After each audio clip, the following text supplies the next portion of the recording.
Welcome to the Breakdown with INFB. I'm your host, Heidi Gant. Diversification on the farm these days is almost essential to withstand the ebbs and flows of various commodity and input prices. Along with fluctuating prices, American farmers deal with labor shortages, extreme weather, trade uncertainty, high interest rates, all of which threaten the bottom line. According to a recent survey by the American Bankers Association, lenders expect fewer than half of agricultural producers to be profitable in 2026, the lowest share since 2020. On today's episode, we'll hear from a couple of farm families who have found some success in building onto the business of their family farm.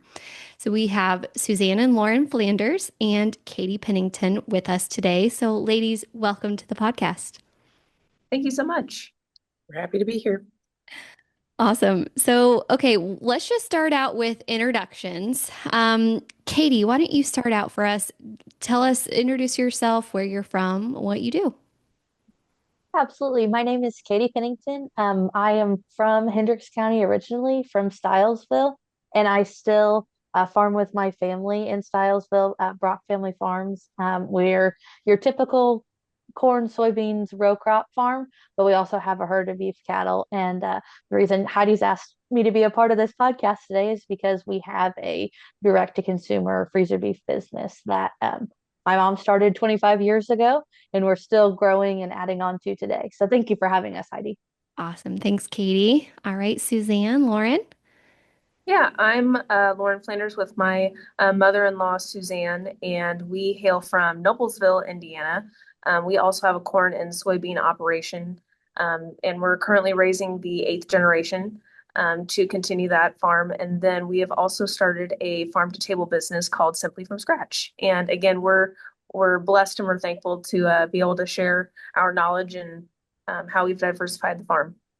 Awesome. Thank you both. Okay, so let's talk about, you both kind of touched on it a tiny bit. But let's talk about how you got started. So, Katie, let's start with you. I know you said your mom started out that business, but you've also kind of returned to the farm and have been a part of that. Can you walk us through whose idea was it? How did your freezer beef business come about? Yeah, so Brock Family Farms, Brock Farms Beef started, like I said, 25 years ago. My mom was selling freezer. She was a nurse to start, and then when she had my brother, then she decided she wanted to stay home, and it was just four, five head, some for us, some for some friends, and then started to grow. The first huge jump that Brock Farms Beef took was in 2012. We used to, like I said, we keep a few back for ourselves, but most of our calves were sold to a gentleman who was finishing them out and then sending that meat out to the East Coast for steakhouses. In the drought of 2012, corn got way too expensive to do, and it was time for us to sell the calves to him. And he said, "Hey, I can't do it. I can't buy them. I can't make it work." And so that kind of made us back up and punt. That slowly started from just a few. We would sell 10 to 20 to 30 to 40 to 50. To get started there. And then the next huge jump we took was in 2020 when the grocery stores were running out of meat, when we were seeing those shortages. People really wanted to know where their food came from. And we kind of skyrocketed from that 40, 50 a head. Now we do 10 a month, so around 120 steers a year. Most of that nowadays, even different from when we started, isn't in wholesale packages. We don't sell very many quarters, halves, and wholes. We still do, it's still an option, but most of that is retail sales out of our garage by the piece. It's just what's more manageable for a consumer. Okay, so interesting. I have lots of questions about that, but we'll come back to that. Yeah. Okay, Flanders ladies, how did you all get started? This was an interesting, we're a little bit different than just the freezer beast that Katie does. But in 2021, we just happened to be up in Shipshewana visiting with some Amish friends. We drank milk sitting at their kitchen table. Milk upsets my stomach, and this milk didn't upset my stomach. So they were telling us what they were doing with the dairy. After a few months, we went back up just to purchase some, and they wanted us to talk about distribution. So I said, if we're going to start selling milk, then we're going to do our own produce too. So we tried for about 6 months, still all of us working full time, and it just was not working. So I quit the full-time job in January of 21. We started picking up stores immediately. So we actually sell 2 stores, but we sell direct to the consumer, similar to Katie. But we're kind of unique. So we're supporting other farmers as well as ourselves. So this is all Indiana grown produce, milk, cheese, butter. So basically groceries, all Indiana groceries, Indiana produced. So yesterday, as we were selling, someone asked, do you have peppers? It's a little early for peppers right now, but so we sell our own produce. We're actually today in the other room from the commercial kitchen. So we're actually cooking. So you name it, we're doing it, trying to figure it out. And so there is meat there. We're doing frozen meals today, cookies, sourdoughs, of course. So we're just letting this business transform. Okay. And we have a school bus that we're selling on. I know, I saw that. That's fun. So that kind of takes you all on the road. And it sounds Yes. like Katie, you guys are pretty much people come to you. Yeah, we're really fortunate to be, like I said, we're in Stylesville. What that means is we are right on US 40. If you look at a map, we're halfway between Terre Haute and Indianapolis. Closer to us, we're pretty close to between Plainfield and Greencastle. So I feel like we catch a lot of folks. We're open Tuesdays, Thursdays, and Saturdays, either going to the grocery store, coming home from the grocery store. We catch them being right on the highway. Yeah, we're pretty fortunate. And besides that, my brother and sister-in-law, my sister-in-law runs most of the scheduling. She kind of heads up most of the freezer beef business. I help with the marketing and kind of like this today. And my mom is also there. But brother and sister-in-law have 2 kids with another on the way. We have, my husband and I have one. We're just, our children are not farmers market children. They would be all over the place. So it's easy. We're right here at my parents' house. They're inside playing. We can hop out in the garage and come back and forth. I admire the people that go travel like Lauren and Suzanne, because we couldn't do it. It's interesting. Yeah, It does talk make it. about that a little bit. So how did you start that getting on the road? Did you start kind of with one farmer's market and add more, or what was the plan with all of that? We, That first year we did, when I quit my job in January, I came home and said, hey, I got us at a winter market. yeah, And they're all looking at me like I have 3 heads. Lauren's coming with a stroller. We're keeping baby inside. I'm outside and I'm commandeering each one of them to stand outside with me in a refrigerated truck. So that was before the bus. So we actually have 3 refrigerated vehicles. We're going to get rid of one, but as we've morphed and figured it out. But yes, so we started these farmers markets, and when they ended, we said, hey, we've got milk year round. That's when we started baking, because it was filling in the gap of not having produce. And we wanted this to be, number one, the extension of the farm, right. and a way for us, to have a living. So Lauren was like, this is pretty neat, because I just kind of started this and then kind of started pulling people in to help. You got And she was willing. to help. And No. she was willing. So the Yes. school bus was my son, her husband's idea a year ago. The bus totally changed everything. Yep. I mean, to be hot, cold, rain, shine, Yep. we're in the bus and it's perfect. And one of our rainiest days last summer, I said, we're not going to do anything. And it was the busiest because they could come straight on.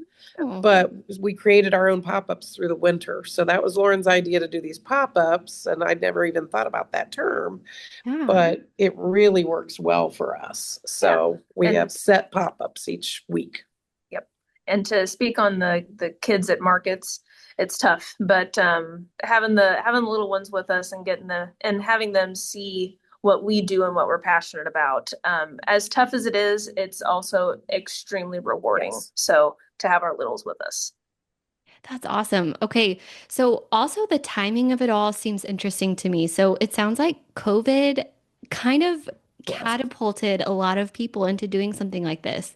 Yes. But also I wonder too, Katie, you mentioned this, people starting to realize they want to understand where their food's coming from. Do you guys feel like that's become a lot more a trend these days, that people want to buy more local than they have in the past? It's huge. I don't think our business wouldn't have flown before COVID. We wouldn't have seen the success that we have now if it hadn't been for the pandemic. Yeah. And we talk to every consumer, and I'm sure Katie does too. You know, just like with her beef, especially, they want to know, what are they being fed? Are they 100% grass fed? And so if they're grain fed, what grain is that? And so we spend a huge amount of time with each consumer because we want them to be with us every week. We don't want a once and done. Yeah. Mm-hmm. We don't. So building that relationship is huge. Mm-hmm. Yeah. Katie, what do you think? Yeah, I totally agree. We are where my parents' garage that we've got 7 chest freezers out and people are shopping. One of those freezers is full of pork and chicken from other local farmers. We've, Yep. tried to make it. We've got eggs. Yep. We've tried to make it kind of a one-stop protein shop. We haven't gotten into the produce and the other stuff, but from standing in our garage, you can look across and see the feedlot across the highway. And so the calves are here. They are born within 5 miles of here. They do travel. They go to Colfax. We work with this old farm in Colfax for the processing. So they go up there and they come right back. It's all right here. And that's not to say that there's anything wrong with buying anything from the grocery store. We have an incredibly safe food system. It's just about what the consumer values. And that's something that's important to us, is that it's not better, it's not safer, it's not, this is just a different experience. If that's something you value, we're here to help with that.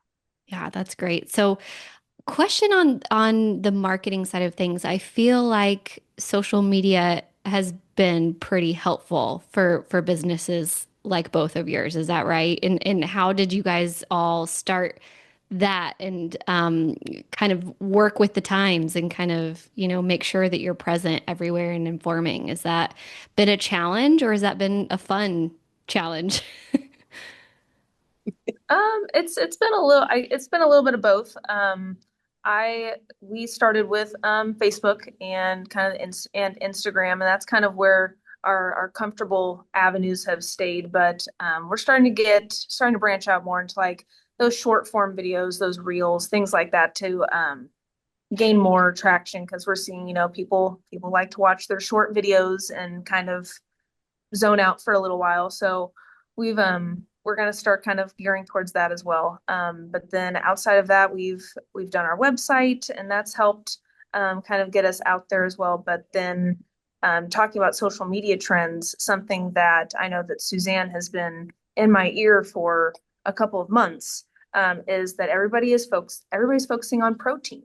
They want higher protein things, and so even walking through the grocery store, some of those options of like higher protein mac and cheese, protein added in your instant mashed potatoes, things like that. So social media wise, we've tried to start pushing like, here are some protein packages that we have. Here are things that we're making in the kitchen that have extra protein added to it. So trying to stay relevant with those trends and push those on our social media. Yeah, it's been fun. It's been a little challenging, and still learning as well. Katie, what do you think? It's fun and challenging. I can totally agree. I would say not to just mimic what Lauren is saying, but yeah, Facebook and Instagram, those are kind of the platforms where we're driving sales. That's our information. We do have a TikTok. I do make that's more, to me, it's kind of a factory, if you will, for those short form videos. Like Lauren was talking about, you get to cross post them into reels. But that's more, to me, is just brand awareness. People know what we're doing. A lot of the times it's either my daughter, my niece, or my nephew are doing something funny and packing orders, whatever, following those trends. There was a trend for a while. It's like, my order looked like it was packed by a 2-year-old. Well, I had my 2-year-old like, it was, like it was, and they're helping. And like Lauren was saying earlier, we want our children to be able to see this. So having them be a part of that. But yeah, it's definitely the Facebook and the Instagram. Those are like the information platforms. And then we try to make those videos. If nothing else, hopefully someone will interact with it. And then that will drive people to the page for more information. Yeah, and I think people are just naturally word of mouth. They'll buy things that they hear that people that they trust have bought. So if people are sharing your stuff, then they see, oh, I didn't realize this was a thing my friend bought from them. They must be good. So it's almost like if you're not on social media, then you're really losing out. It sounds like, especially in y'all's business. Definitely. for sure. I would totally agree. And we're fortunate enough that we have customers that are constantly telling their friends, their family, and with, I would say, on a given Saturday, probably a third to half of the customers, new customers, are, oh, well, so and so told us about you. And it's like, oh yeah, so and so tells everybody. Like, it's Yeah. great, it's wonderful. We Yes. can't think we need to pay so and so. They do a great job. So, trying to keep the customer relations going. Awesome. So, talk to me about if you have you given advice to other people to start a business like your own, or if someone was currently thinking about branching out and diversifying on the farm, but they're just scared to take that leap. Do you guys have advice for members or farmers who are thinking about it? Yeah, I think that Suzanne and I, while our business kind of has formed and fell into our lap, kind of not how we imagined, but I think that Suzanne and I have done a really good job of forming a business that tailors to our strengths. Suzanne is a registered dietitian, and so she has a passion to help people eat well for their body. I'm a previous agriculture educator, so my passion is to create confident consuming and whatever choice that is. And so then both with our knowledge in farming as well as our husbands both being farmers as well, I think that for somebody that's looking to diversify, they first have to look inward and what are they passionate about? What knowledge do they have? What knowledge do they bring? And I think that's a great springboard to decide and go into whatever might help diversify their farm.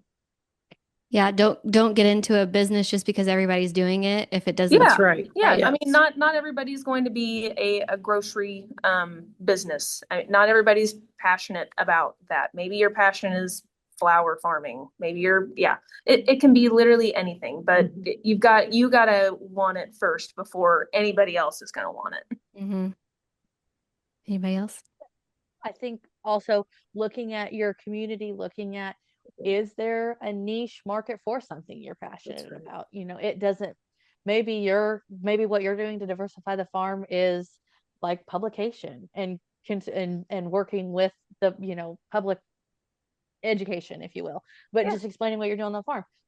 That's not necessarily a consumable retail product, but it's something you're passionate about. And like Lauren was saying, you got to lead with what you're passionate about.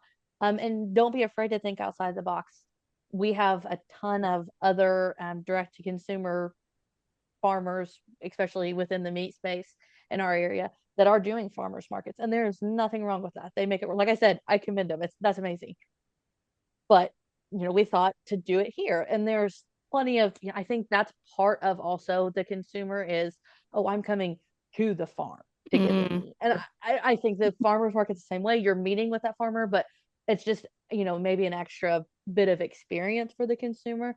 And so not being afraid to kind of think outside the box and see what make it work for you, because that's going to help the longevity of your business. Is if it works for you, it's your passion, it's Yeah, something and you can do. people feel the genuineness. People know that.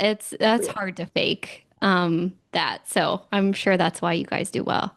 Suzanne, any last thoughts on that? We do farm hours, and like Lauren and Katie both said, I mean, there is so much out there, and so knowing that your demographic. Mm-hmm.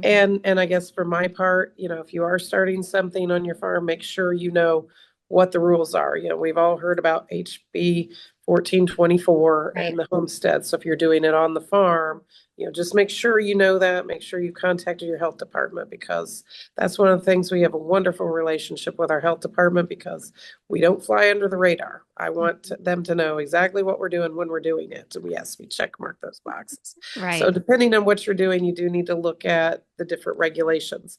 And, sometimes zoning's not going to allow something. So make sure before you take that leap, spend that money, know what you're investing in. Absolutely. Great point.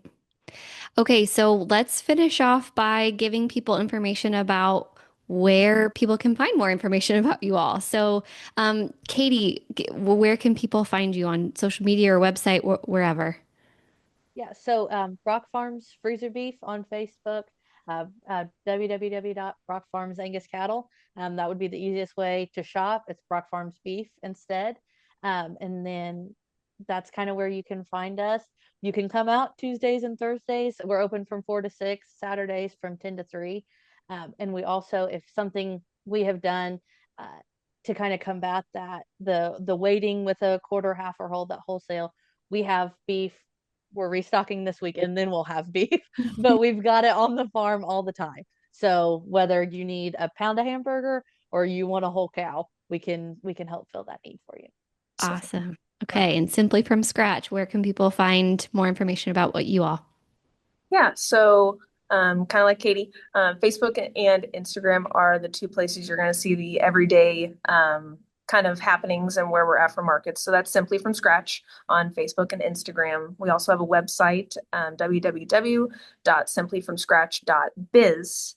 And throughout the week, like Suzanne has mentioned, we have farm pickup hours on Thursdays in Noblesville from 4:30 to 6:30. And then we have a weekly agenda that is posted every Monday, and that tells our consumers where we're going to be throughout the week. So like this week, we're very heavy in Noblesville and Cicero, but then next week it'll be Sheridan. So we're somewhere new every week.